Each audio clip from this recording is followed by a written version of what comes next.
Om Sai Ram. This is Sai Satcharitra chapter 43 and 44. This chapter covers the following: Baba's passing away continued, preparation, placing Baba in the Samadhi-Mandir, breaking of the brick, 72 hours Samadhi, Jog's Sannyas, and Baba's nectar-like words. Preparation. It is a general practice amongst Hindus that when a man is about to die, specific religious scriptures are read out to him so that his mind is withdrawn from worldly things and is fixed on God. Thus, his future progress is natural and easy. When the king Parikshiti was cursed by the son of a Brahmin Rishi and was about to die a week later, the great sage Shuka expounded to him the famous Bhagwat Puran. This practice is followed even now, and the Gita, Bhagawat, and other sacred books are read out to dying persons. Since Baba was an incarnation of God, he needed no such help. But just to set an example for his people, he followed this practice. When he knew that he was to pass away soon, he ordered a man, Mr.Vaze, to read the Ramavijaya to him. Mr.Vaze read the book once that week. Then Baba asked him to read the same book again day and night, and he finished the second reading in 3 days. Thus 11 days passed. Then he again read it to Baba for 3 days and was exhausted. So Baba let him go and continued to meditate. He abided in his self and was awaiting for the last moment. 2 or 3 days before his death, Baba had stopped his morning peregrinations and begging rounds and remained in the masjid. He was conscious till the end and was advising his devotees not to lose heart. He did not let anybody know the exact time of his departure. Kaka Sahib Dikshit and Bapu Sahib Booty had been dining daily with him in the masjid. That day, the 15th of October, after the Aarti, he asked them to go to their houses and have lunch. Yet a few devotees, Lakshmi Bai Shinde, Bhagoji Shinde, Baiyaji, Lakshman Bala Shimpi, Shama, and Nana Sahib Nimonkar did not leave. Shama was sitting on the steps. After giving 9 rupees to Lakshmi Bai Shinde, Baba said that he did not feel well there in the masjid and that he should be taken to Booty's stone wada where he would be all right. Saying these last words, he leaned on Baiyaji's body and breathed his last. Bhagoji noticed that his breathing had stopped and he immediately told Nana Sahib Nimonkar, who was sitting on the steps below. Nana Sahib brought some water and poured it into Baba's mouth. It came out. Then he cried out loudly, "Oh Deva!" Baba appeared to open his eyes for a moment and say, "Ah,"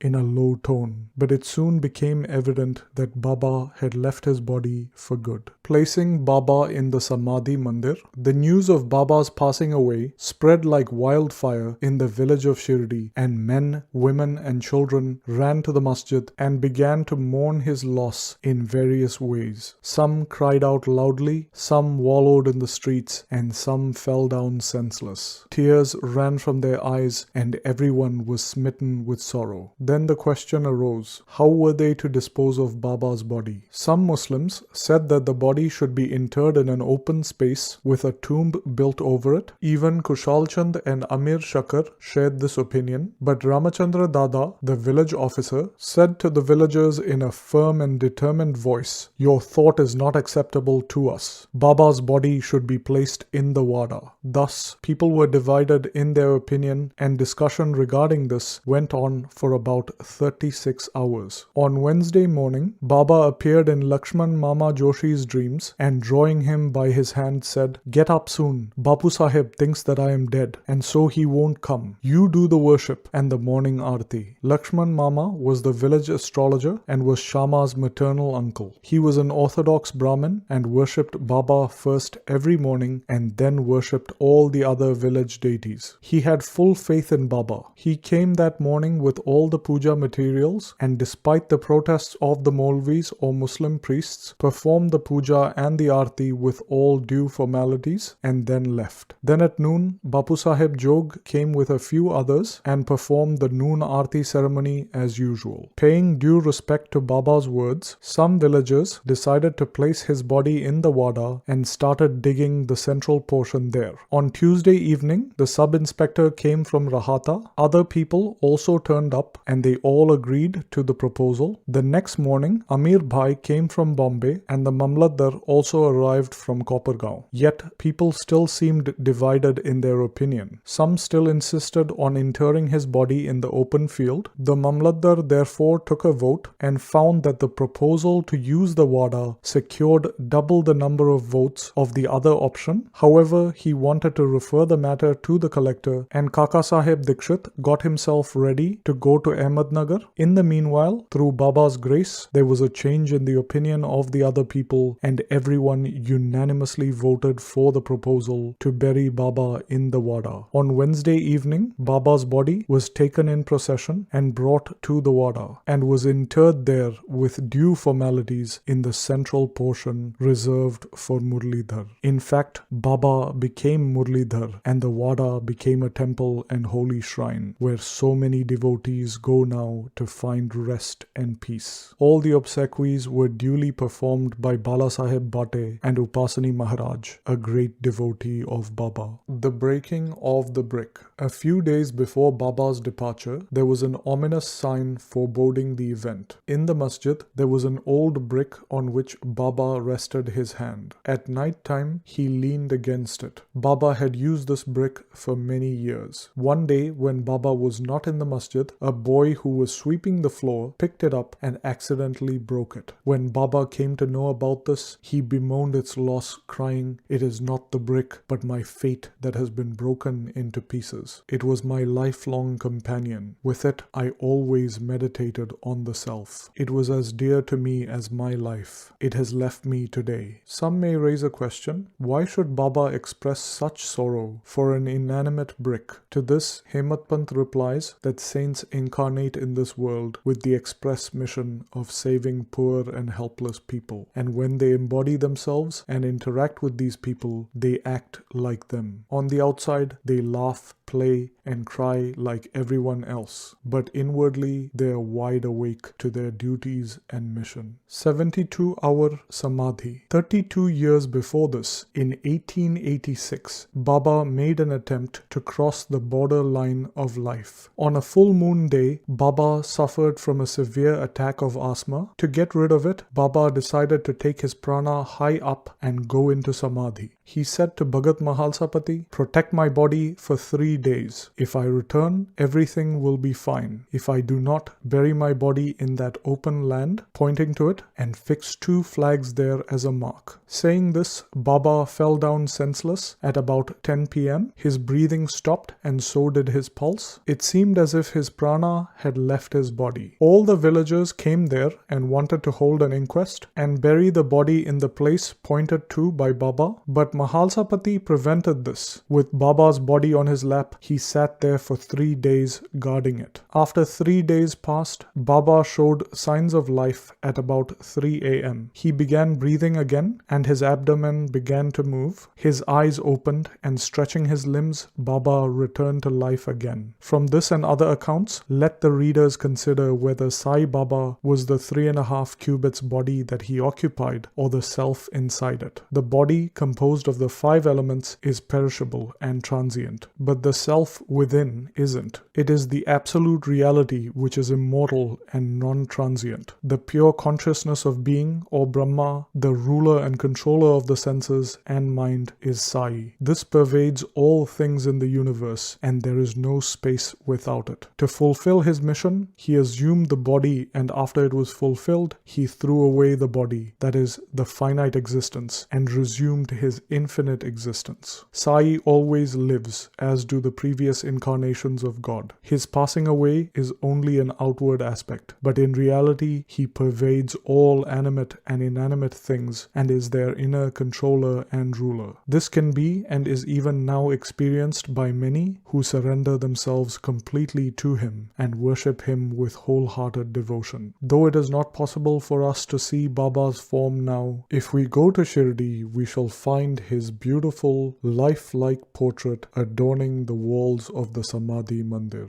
This was painted by Shamrao Jaikar, a famous artist and well-known devotee of Baba. To an imaginative and devout viewer, this portrait can even today provide the satisfaction of receiving Baba's darshana. Though Baba has no physical body now, he lives everywhere and will affect the welfare of his devotees. Saints like Baba never die. Although they look like men, they are in fact God. Bapu Sahib Jog's Sannyas. Hemant Pant closes this chapter with the account of Jog's sannyas or renunciation of worldly life. Sakharam Hari, alias Bapu Sahib Jog, was an uncle of the famous Varkari Vishnubhuva Jog of Pune. After his retirement from government service as a supervisor in the Public Works Department in 1909, he came and lived in Shrirdi with his wife. He had no children. Both husband and wife loved Baba and spent all their time worshipping and serving Baba. After Megha's death, Bapu Sahib performed the daily Aarti ceremony in the masjid till Baba's Mahasamadhi. He was also entrusted with the work of reading and explaining the Jnaneshwari and Eknathi Bhagwat to the audience in Sathe's Wada. After serving for many years,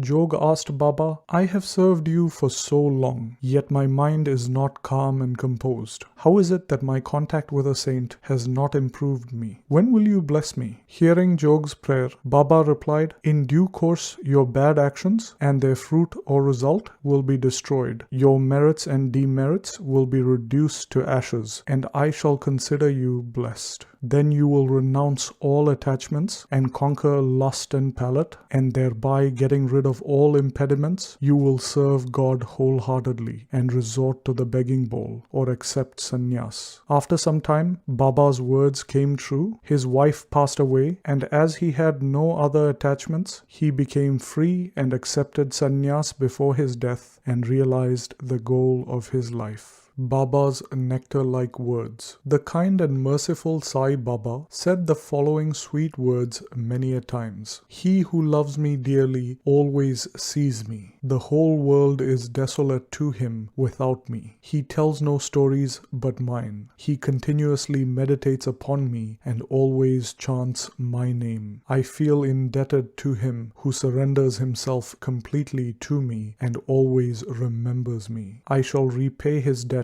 by giving him salvation or self-realization. I am dependent on him who thinks and hungers after me and who does not eat anything without first offering it to me. He who thus comes to me becomes one with me. Just as a river merges with the sea, so abandon pride and egoism and surrender yourself to me, who is seated in your heart." Who is this me? Sai Baba explained who this me is on several occasions. He said, "You need not go anywhere in search of me. Barring your name and form, there exists in you as well as in all beings a sense of being or consciousness of existence. That is me. Knowing this, you see me inside yourself as well as in all beings. If you practice this, you will realize all pervasiveness and thus attain oneness with me." Hemant Pant therefore bows before the readers and requests humbly and lovingly that they should love and respect all gods, saints and people. As Baba often said, "He who carps and cavils at others pierces me in the heart and injures me, but he who suffers and endures pleases me the most." Baba thus pervades all beings and creatures and besets them on all sides. He likes nothing better than love for all beings. Such nectar and pure ambrosia always flowed from Baba's lips. Hemant Pant therefore concludes that those who lovingly sing of Baba's fame and those who hear the same with devotion both become one with Sai. Bow to Shri Sai, peace